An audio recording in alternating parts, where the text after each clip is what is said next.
En Ripley nos movemos con la exactitud de un reloj. Porque para que tu pedido llegue en 24 horas, en cada caja viajamos todos.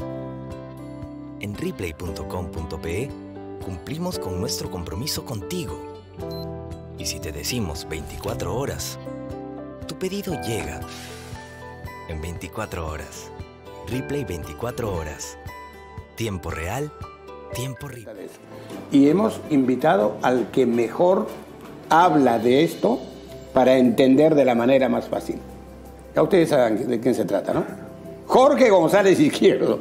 ¿Cómo está, querido Jorge? Bienvenido. No, muchas gracias por la invitación. invitación. Con Denis Vargas Marín. Un gusto volver a recibirte después de cuántos años. Después de muchos años, efectivamente, en este primer día del año 2023, ¿no? Feliz año. Feliz año. Feliz año. Bueno, tenemos mucho que hablar. Empezaremos por lo nacional y luego nos vamos al exterior a ver la economía global. En lo que atañe a nuestra realidad, ¿no? Obviamente tenemos que hablar primero de la inflación, ¿no? Y la inflación, pues, es la velocidad con que suben los precios, ¿no? Eso, al fin y al cabo, nos va a traer la necesidad de hablar de inflación. ¿Cómo se ha manejado el 2022 la inflación en nuestro país? Entendiendo que la inflación va a, digamos, implicar, va a repercutir directamente en los bolsillos, ¿no?, del ama de casa, ¿no?, del día a día. Sí, mira, el año 2022, el Perú y la sociedad peruana tuvieron dos problemas principales. En primer lugar, y en ese orden de importancia, la inflación. Y en segundo lugar, el insuficiente crecimiento de la producción, del empleo adecuado y de los ingresos de los trabajadores. Con respecto a la inflación, Denis, realmente el año 2021 ya la inflación en el Perú comenzó a ser un pico, ¿no? Terminamos con un 6.4%. Y ahora en el 2022 hemos terminado alrededor del 8%. 8%, pero eso es, digamos, de manera general. Es la inflación promedio. Promedio, porque en Pasco, que es tu departamento, en Ancash, o sea, concretamente Huaraz, la inflación ha superado el dígito. Sí, claro. ¿Sí? 11%. Y también, y ya ha llegado a 2 dígitos. Y también la inflación de alimentos, que es la que más golpea a los que menos tienen. ¿Sabes cuánto está la inflación de alimentos? En 2 dígitos y cerrará alrededor de 14%, casi el doble. Entonces, eso es, digamos, la realidad. ¿Cuál es tu proyección para este año? Este año yo creo que... Primero el crecimiento y luego de la inflación. Ya. En términos de crecimiento va a ser similar al año pasado o un poquito peor. Y ¿Ah, sí? ¿Menos de 3? Menos, y lo vamos a sustentar. Y en términos de inflación, sí, yo pienso que la inflación a lo largo de este año 2023 va a ir bajando. A ver si que más o menos para finalizar el año estaremos regresando a nuestra normalidad. Y quiero contarte esto. Interesante. Sí, contarte esto, Denis. Mira, a ver. Algo que la gente a veces no conoce, pero que hay que explicarle. Sí. Así como nosotros... Hagamos docencia, Jorge. Sí, así como nosotros tenemos, los seres humanos, tenemos una temperatura normal, ¿no? 36,5, máximo 37. Y si subimos 38, 39 y pico, ya es fiebre, ¿no es cierto? Sí, claro que sí. La economía peruana tiene su inflación normal, que no le provoca mayores costos. No hay sobresaltos, digamos. Así es. ¿Y cuánto es esa inflación normal? Como en Argentina, por ejemplo, que es terrible la cosa. Sí, están en 100. ¿Y cuál es esa inflación normal para el Perú? 2.6%. ¿No? Por eso es que el Banco Central ha fijado un rango entre 1 y 3%, ¿no?, como inflación normal. Entonces, si la inflación está en ese nivel, los agentes económicos, la sociedad peruana no tiene mayores problemas. Pero ¿qué pasó el 2021? Terminamos en 6.4. Ajá, ya estábamos en 38 de fiebre. ¿Y el 2022? Fiebre inflacionaria. Y el 2022 en 8. Ya estamos en 38. Estamos en 39 de fiebre inflacionaria. Volando en fiebre. Entonces, ahí hay varias preguntas. La primera pregunta que uno se hace es, ¿por qué? Claro. ¿Por qué? ¿Por qué están subiendo los precios si nuestra normalidad era... que no ha pasado, digamos, nada... Entre 1 y 3, esa era nuestra normalidad, ¿no? ¿Qué pasó? Por ejemplo, el 2020, 2% fue la inflación, ¿no? Menos. Sí, en el rango, ¿no? Entonces, ¿qué pasó? En el 2021 yo lo explico por dos factores principales. En primer lugar, y en ese orden de importancia, la inflación mundial derivada en lo principal de la pandemia de COVID. Claro, la pandemia de COVID a través de varios canales provocó que el precio del petróleo, de los combustibles, el precio de los principales alimentos y otros se dispararan. Claro que sí. Pero en el caso peruano se sumó un segundo factor que ayudó todavía a subir más los precios. ¿Cuál fue? ¿La guerra también o no? No, ya. El 2021.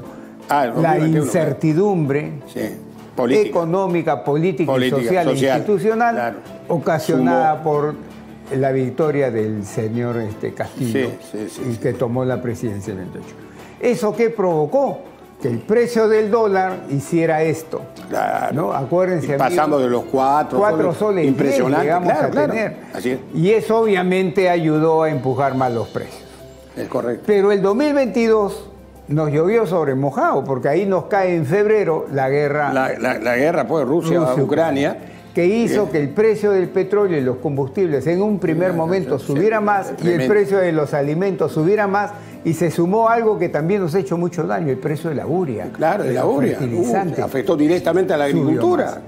Entonces, en el año 2022 ya no hemos tenido la presión del dólar, porque en el año 2022 el precio del dólar ha hecho esto, ¿no? Ha bajado alrededor del 4%. Es correcto. Nos dejó solo con los efectos mundiales en un primer momento. Entonces, eso explica por qué estamos teniendo aumento de precios. Bueno, ahora hay que mirar el 2023. ¿El 2023 va a traer mayores inversiones para el país? Puede ser, ahora que se ha superado en alguna medida, ¿no? Ese fenómeno político, social, ¿no? que fue terrible para el Perú, que es el caso Castillo. ¿No? Ahora que se ha superado todo el caso Castillo, ¿va a mejorar? Mira, Denis, ¿qué puede pasar con las inversiones? Cuando uno hace esa pregunta, yo lo pongo así para que también lo entiendan fácilmente. Por supuesto, claro. La economía es como un carro, que para que avance, crezca, tiene motores. Solo que no, a diferencia de un carro, no tiene un solo motor. En el caso peruano tiene 4 motores. ¿No? 3 de ellos nacionales, bien peruanos, internos, y uno externo, la economía mundial. Claro. Entonces, cuando tú me preguntas qué va a pasar con la inversión, así es uno de los 3 motores internos. El primero es el consumo privado, el segundo es la inversión privada y el tercero es el gasto público, fundamentalmente la inversión pública. Tú me estás preguntando sobre este motor, la inversión privada. El año 2022 ese motor estuvo apagado. Por eso es que es como un carro, que uno de sus motores está apagado, no camina bien. Yo me refiero básicamente a la inversión pública, porque la privada hace tiempo que anda mal. A eso voy. Entonces, es probable que el motor de la inversión privada el año 2023 otra vez corra el riesgo de apagarse por la incertidumbre que vamos a vivir. Ya no tanto por un gobierno tipo Castillo, sino por un proceso de elecciones. Que nadie te puede apostar en cómo va a terminar. Pero el adelanto de elecciones tranquiliza, porque no me queda ninguna duda que en la siguiente legislatura se va a aprobar por segunda vez lo que ya se aprobó, ¿no? Adelanto de elecciones para el 30 de abril del 2024. Sí, pero no estamos seguros quién va a ganar y quiénes van a llegar al Congreso. Claro, esa incertidumbre sí puede ir afectando, obviamente. Que te afecta, pero por lo menos va a traer tranquilidad, ¿no? Porque ya se sabe hacia dónde caminamos. Es una tranquilidad inicial que en la medida que el proceso electoral comienza a mandarte mensajes que el señor Antauro Humala comienza a tener fuerza y este otro fuerza y este otro fuerza, cuidadito. Bueno, ahí puede haber... En realidad no, por eso te digo, incierto, ¿no? La inversión privada, ese motor probablemente siga apagado. Nos queda la inversión pública. Esa es la que más me importa porque la inversión pública puede, obviamente, mover la economía dependiendo de dónde viene y en qué circunstancias. Pero la inversión pública para el año 2023, por ejemplo, el Banco Central de Reserva, está estimando un crecimiento de, escúchame bien, 0%. ¿Para el 2023? O sea, que ese motor... Que no hay crecimiento. De la inversión pública. De la inversión pública. O sea, ese motor estaría apagado también. ¿Y en qué lo fundamenta? Algo con el cual yo coincido. Yo no, de repente no es 0, pero es, un crecimiento bajo. Claro. ¿Y en qué se fundamenta? Se fundamenta en que la historia en el Perú ha demostrado que cada vez que un nuevo gobierno regional o un nuevo gobierno municipal se siente el primero, a partir de hoy día, se sientan, la inversión pública en los siguientes 3, 6, 9, 12 meses se cae. Casi no crece o no crece. Claro, no crece. Se cae, dependiendo del gobierno. Pero entonces, ¿cuál es la alternativa? O sea, ¿cómo enfrentar esa situación? A eso vamos. Entonces, ¿qué te queda? Te queda un motor interno que es el consumo privado. El consumo. ¿No? Y te queda afuera el motor externo, que es el mundo, que nos puede meter un empujón, ¿no? ¿Y es posible eso? De eso ¿Qué hace falta para atraer a ese mundo? Los 4 motores, básicamente 2 probablemente estén apagados o funcionando muy bajito, la inversión privada y pública, y nos quedarían 2 nomás, que es el consumo privado y el empujón externo que nos puede venir.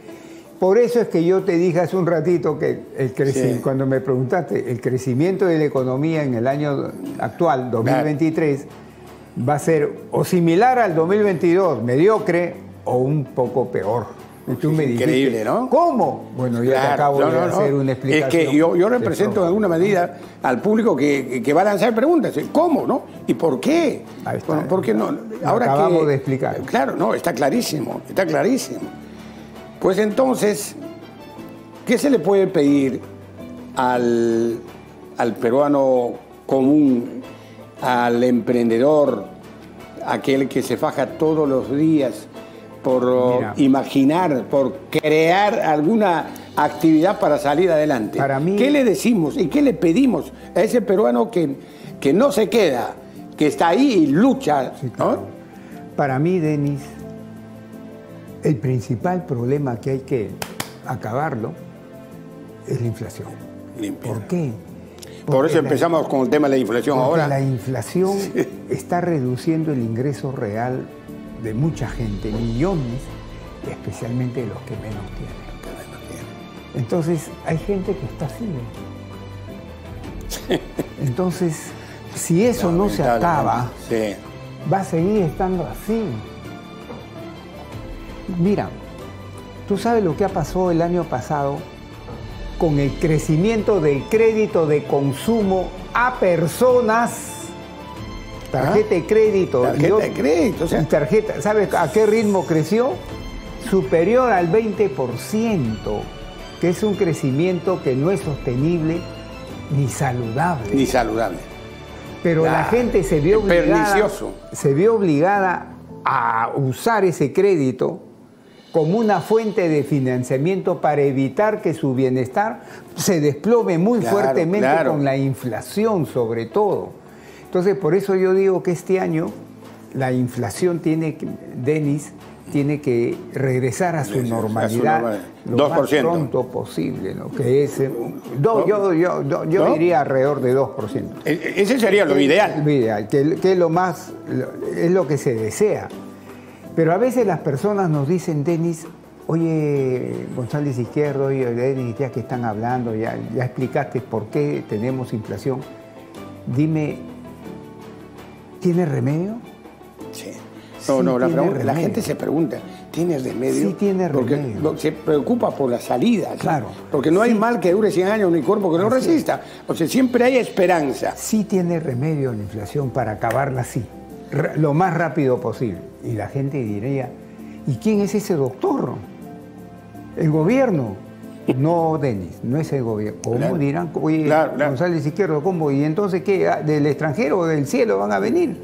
No, se llama Banco Central de Reserva. Imagínate Esa que... es su chamba, ese es su trabajo. Oye, Julio Velarde lo puede lograr, Mantener, ¿no? ¿Qué claro, dices tú? están haciendo, ahorita voy a tocar ese tema, están haciendo un buen trabajo para ir reduciendo la inflación.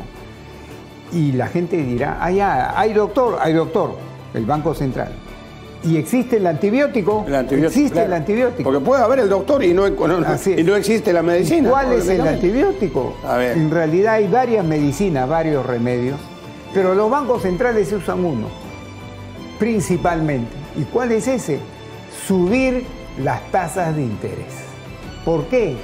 Porque se sube el costo del financiamiento para las personas y para las empresas. Y con eso vas bajando el poder de gasto, porque un precio sube, Denis, no, sube y sigue subiendo Sí, sí, porque claro. alguien compra. Por supuesto. Porque si nadie compra, ¿cómo va a subir un precio? Pues?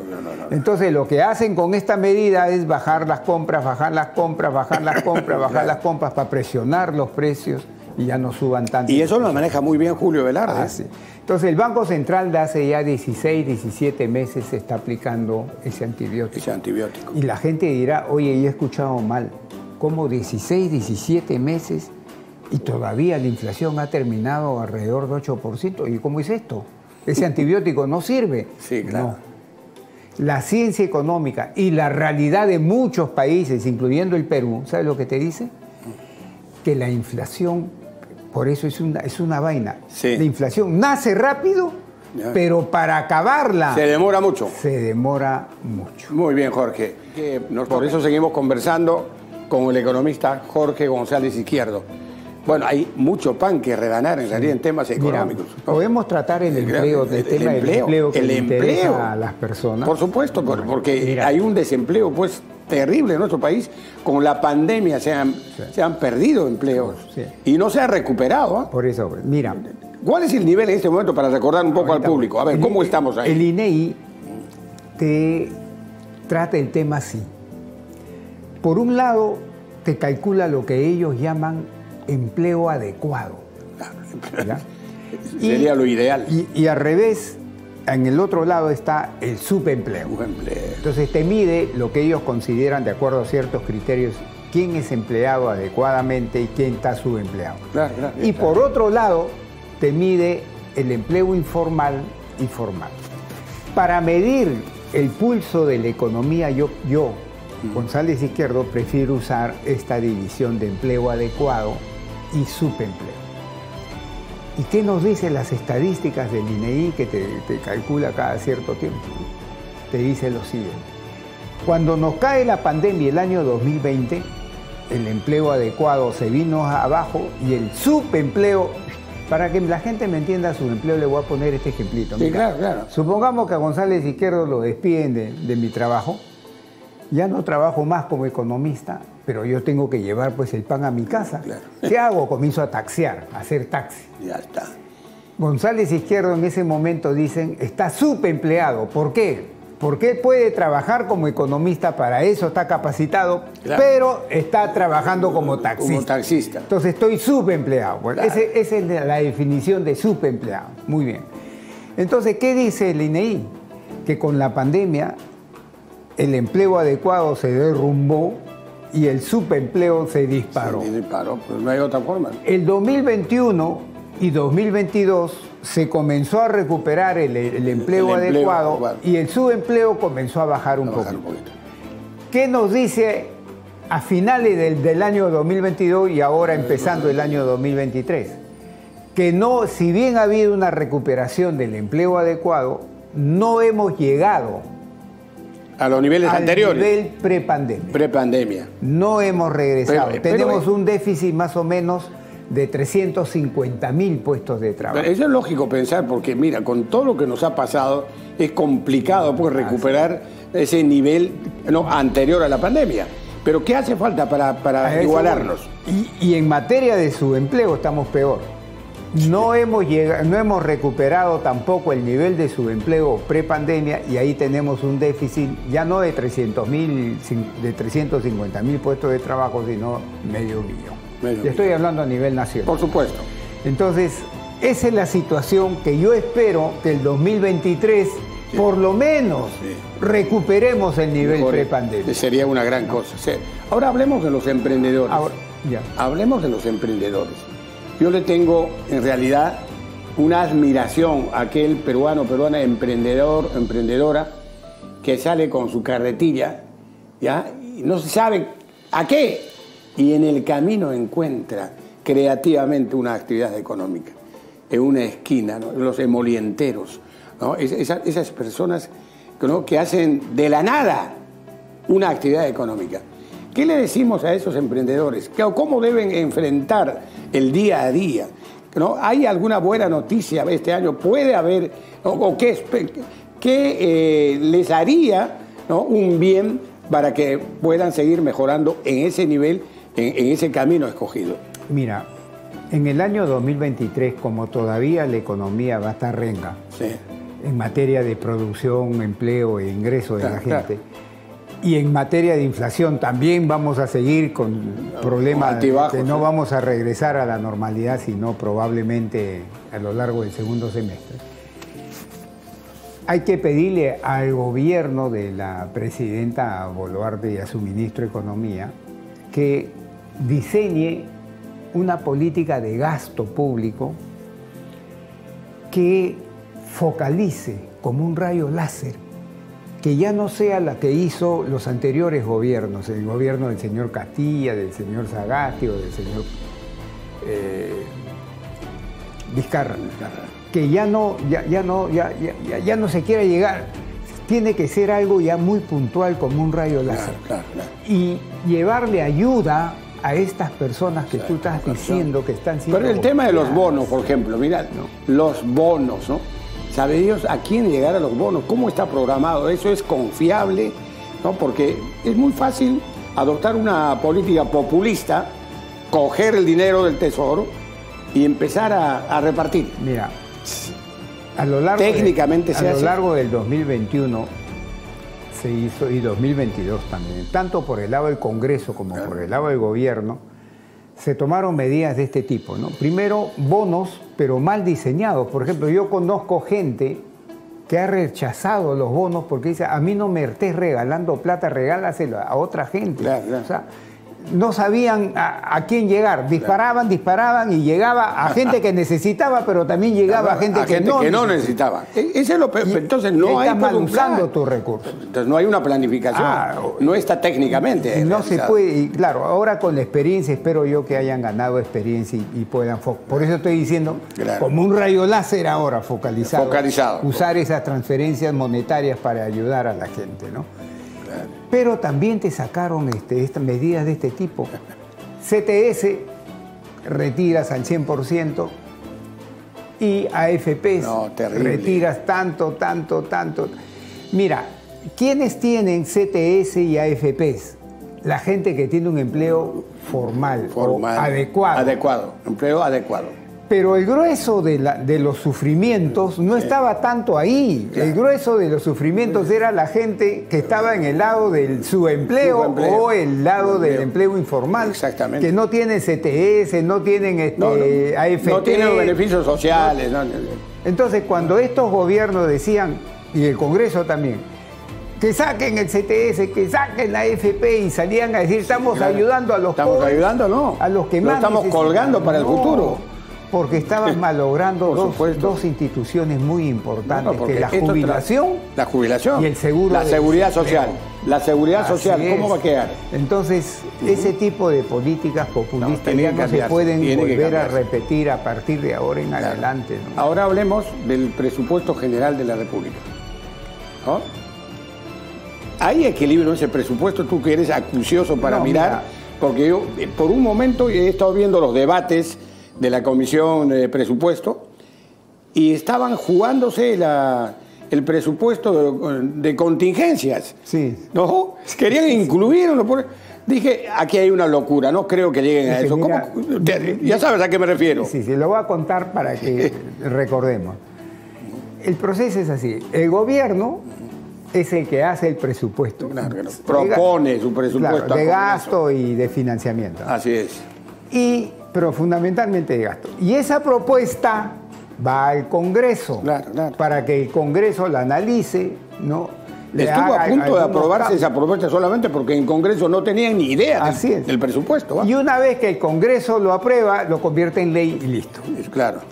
¿Qué pasó? Que antes de un pronunciamiento del Tribunal Constitucional, por Constitución, claro, los congresistas no tenían no tienen pues iniciativa de gasto. O sea, ellos no pueden decir, oye, ¿sabes qué? Yo quiero que se gaste aquí, acá. En la Constitución está. Aquí está todo. Entonces, cuando iba al Congreso la propuesta del Ejecutivo, lo que hacían los congresistas es quitar de acá, poner acá, ya, pero se respetaba el total. Pero viene el Tribunal Constitucional y saca un pronunciamiento, una norma, un fallo, en el cual básicamente le dice a los congresistas, tú puedes ahora tener iniciativa de gasto, no con el presupuesto en ejecución de este año, pero sí en el futuro. Ajá. Qué maravilla. Entonces los congresistas dijeron, yo mismo soy. Claro. Entonces han recibido la propuesta del año 2023, dijeron es el próximo año pues. Y dijeron acá, nosotros pensamos que debe hacerse gastos adicionales por 1.100 o 1.600 millones de soles porque se estaba moviendo en ese rango. Claro que al ministro de Economía pues se le pararon los pelos. Por supuesto. Porque, oye, ¿de dónde voy a sacar? Claro que sí. Y los congresistas le respondieron, oye, pero tú tienes un guardadito. Un guardadito, pues el presupuesto de contingencia. El guardadito saca, pues, oye, pero el guardadito se llama un fondo de contingencia. Un fondo de contingencia. Que como su nombre dice es para casos, por ejemplo, la quinta ola del COVID. Para casos impredecibles. La quinta ola del COVID. De ahí sale el guardadito. Pero no me estés diciendo acá pues para crear más plazas, no me estés haciendo eso. Ese error casi se consume. Entonces, claro, el gobierno dijo, señores, vamos a conversar, no sean malos, vamos a pensar en el país. Pero se subsanó, ¿no? Se subsanó, llegaron a un acuerdo en que ya se juntaron los objetivos, ¿no? Y salió un presupuesto consensuado. Consensuado, claro. Pero ¿sabes lo que pasa, Denis? Que esto se llama presupuesto de apertura y tú sabes muy bien. No. Y a lo largo del año te comienzan a meter acá. A partir de julio van a aparecer los pedidos de presupuestos suplementarios. Claro. Los suplementarios. Entonces termina gastándose bastante más de esa apertura. 240.000 millones, Más de 200.000 millones de soles. Sí. Yo estaba calculando 240.000 millones de soles el presupuesto para el 2023.